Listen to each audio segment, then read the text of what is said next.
दोस्तों, निर्मला नाम की एक विधवा औरत जो सफेद साड़ी पहनी हुई है, रात को जैसे ही 12 बजता है दोस्तों, उसके बाद में निर्मला एक मोबाइल फोन उठाती है और उस मोबाइल फोन से वीडियो कॉलिंग फोन कर देती है। दोस्तों, वीडियो कॉलिंग फोन करते ही उधर से जो मर्द फोन उठाता है और देखते ही खुश हो जाता है और कहता है कि और बताओ मेरी विधवा रानी, तुम कैसी हो?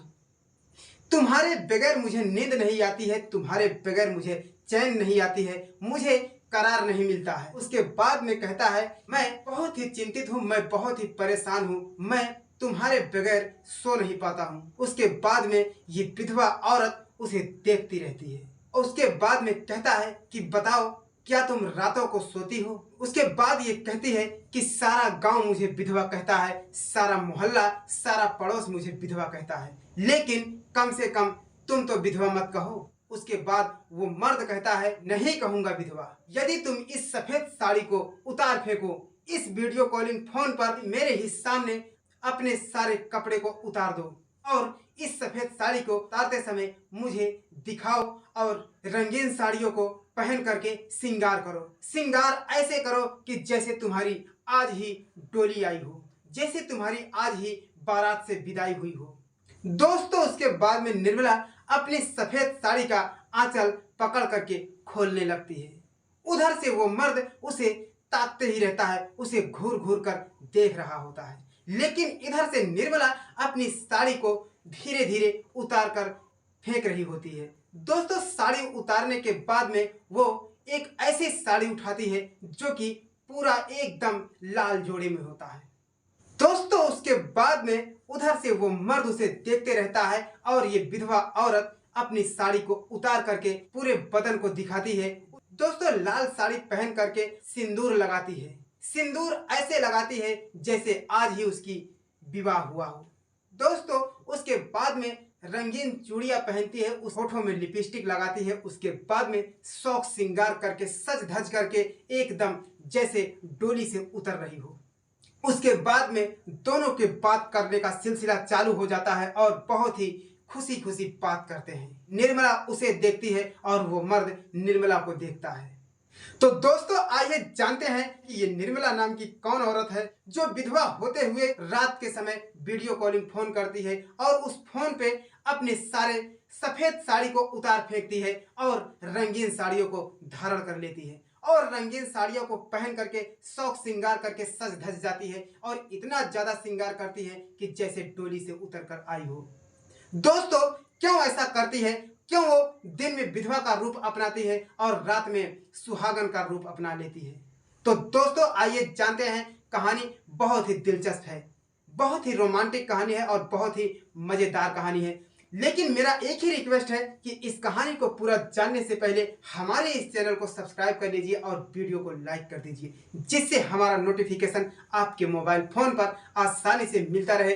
तो दोस्तों, देर न करते हुए चलिए कहानी की तरफ चलते हैं। दोस्तों, ये कहानी उत्तर प्रदेश के जिला गोंडा की है, जो अयोध्या के बगल में ही पड़ता है। दोस्तों, गोंडा के एक छोटे से गांव में एक परिवार है, जिस परिवार में एक बूढ़ा व्यक्ति और उसके 3 बेटे और एक बहू होती है। दोस्तों, एक दिन उसकी बहू घर से रोते हुए बहुत ही तेजी से निकलती है और कुएं के पास में पहुंच करके कुएं जगत पर अपनी चूड़ियों को फोड़ने लगती है। दोस्तों, चूड़ियों को फोड़ते हुए वो रो रो करके शोर मचा देती है और पूरे गांव को इकट्ठा कर देती है। उसके बाद में चूड़ियां फोड़ने के बाद वो भागी भागी जाती है, थाने पर पहुंच जाती है और इन 3 देवरों और बूढ़े व्यक्ति के ऊपर कंप्लेन दर्ज कर देती है। पुलिस उससे पूछताछ करती है कि बताओ क्या है, क्या बात है जो तुम ऐसे रोती हुए थाने पर पहुंची हो। दोस्तों, उसके बाद में ये कहती है कि हमारे पति को मार डाले हैं और मैं आज के बाद विधवा हो गई। दोस्तों, पुलिस थाने में पुलिस कहती है कि बताओ कौन मार दिए तुम्हारे पति को। उसके बाद में घर पे पुलिस आती है, छानबीन करती है, तो उसका बूढ़ा बाप यानी और तीनों देवर कहते हैं कि साहब, हमने कोई जुर्म नहीं किया है, मैंने कोई जुर्म नहीं किया है, मुझे गिरफ्तार क्यों कर रहे हो। उसके बाद में ये कहती है, ये बूढ़ा व्यक्ति जो है इसके नियत में पाप बसा हुआ है और ये तीनों जो लड़के हैं यानी कि मेरे देवर हैं, ये देवर नहीं, ये देवर के रूप में कलंक है। और उसके बाद में तीनों देवर और उसके ससुर कहते हैं कि साहब मुझे तो कुछ पता ही नहीं है ये करना क्या चाहती है। अभी 2-3 दिन पहले बहुत ही कुशल पूर्वक मेरा परिवार चल रहा था, उसके बाद में एक दिन अचानक ऐसा कैसा हो गया और हमारे ऊपर ये कंप्लेन कर रही है, हमारे ऊपर FIR दर्ज कर रही है। दोस्तों उसके बाद में तीनों देवर और बूढ़ा व्यक्ति रोते रहते हैं, कहते हैं साहब हमने कुछ नहीं किया है। उसके बाद में इसकी निर्मला नामक बहू रोती ही रहती है और कहती है कि मेरे पति को इन्होंने मार दिया है। ये तीनों देवर और ये मेरा बूढ़ा ससुर इन्हीं की साजिश है, क्योंकि मेरे हिस्से की जो जमीन है ये अपने तीनों लड़कों को देना चाहते हैं और इसीलिए हमारे पति को इन्होंने जान से खत्म कर दिया है। दोस्तों उसके बाद में वो लोग कहते हैं कि साहब मैंने ऐसा कोई गलत काम नहीं किया है जिससे आप हमें गिरफ्तार करने के लिए आए हैं। लेकिन पुलिस कहती है कि बताओ तुम्हारे पास कोई ठोस सबूत है, तुम अपनी सफाई में कुछ कहना चाहते हो? यदि तुम कोई सबूत नहीं दोगे तो मैं इस महिला के खिलाफ तुम्हें गिरफ्तार करूंगा। दोस्तों उसके बाद में चारों व्यक्ति रोते रहते हैं। उसके बाद में पुलिस इन्हें थाने ले जा करके मार मार के पूछ रही होती है, लेकिन ये कुछ कहते नहीं है। उसके बाद में कहते हैं साहब मैंने गुनाह नहीं किया है, मैंने गुनाह नहीं किया है। तीनों देवर कहते हैं कि साहब मैं अपने भाई को ही मारूंगा, मैं अपने भाई को भला क्यों मारूंगा, मेरा बड़ा भाई मेरे भगवान समान है। उसके बाद में बूढ़ा ससुर कहता है यदि मैं 3 बेटों से प्यार करता हूं तो क्या मेरा वो बेटा मेरा बेटा नहीं है, मैं अपने ही बेटों को क्यों मारूंगा साहब। लेकिन पुलिस कहती है कि ये कलयुग का समय है, ये कलयुग का समय है, कुछ भी हो सकता है और तुम जैसे लोग इस दुनिया में जीने के काबिल नहीं हो। कब कहां क्या हो जाए कोई भरोसा नहीं है। इस समय इस कलयुग में रिश्ता शर्मसार हो गया है। दोस्तों उसके बाद में इन्हें काफी समय के लिए सजा हो जाती है। दोस्तों ऐसे में इनके नात रिश्तेदार इनसे मिलने आते हैं और कहते हैं कि बताओ क्या हो गया। यानी इस निर्मला के तीनों देवर और बूढ़ा ससुर कहते हैं कि बताओ हमारे बेटे की लाश मिली कि नहीं मिली। उसके बाद में ये कहते हैं कि ये तुम पूछ रहे हो, अपने बेटे को मारकर तुमसे अच्छा कौन जानेगा, अपने भाइयों को तुमने मार दिया और तुम लोगों से अच्छा कौन जानेगा, क्या तुम लोगों ने मार दिया। उसके बाद में बूढ़ा व्यक्ति रोने लगता है और कहता है कि तुम लोग भी हमारे ऊपर शक कर रहे हो, अरे मैं अपने बेटों को क्यों मारूंगा, यदि मैं गलत नहीं किया हूं तो सच्चाई एक दिन सामने जरूर खुल करके आएगी। दोस्तों उसके बाद में उस रिश्तेदारों के साथ में कुछ महिलाएं आई हुई होती है। महिलाओं के भी आंखों से आंसू रुक नहीं रहे होते हैं। वो ना तो उस निर्मला को कुछ कह सकती हैं और ना इन चारों को कुछ कह सकती हैं। दोस्तों उसके बाद में बूढ़ा ससुर और तीनों देवर कहते हैं, उन औरतों से कहती हैं तुम लोग उसके पास जाओ और पता करो वो अकेली कैसी रहती है और कैसी करती है, क्या करती है। दोस्तों उसके बाद में ये महिलाएं पुलिस से जाकर गिड़गिड़ाने लगती हैं और कहती हैं कि साहब ऐसा नहीं करो, ये हमारे बहुत अच्छे खास रिश्तेदार हैं, हमसे अच्छा इन्हें कोई नहीं जानता है, ये अपने बेटे को ही भला क्यों मारेंगे। उसके बाद में पुलिस कहती है कि कोई सबूत जब तक नहीं मिलता है तब तक हम इन्हें छोड़ नहीं सकते हैं। दोस्तों उसके बाद में औरतें उसके घर जाकर के निगरानी करने लगती हैं, लेकिन निर्मला दिन में सफेद साड़ी पहन करके उदास उदास खोई खोई रहती है, बैठी रहती है, उसे कुछ सूझता नहीं है।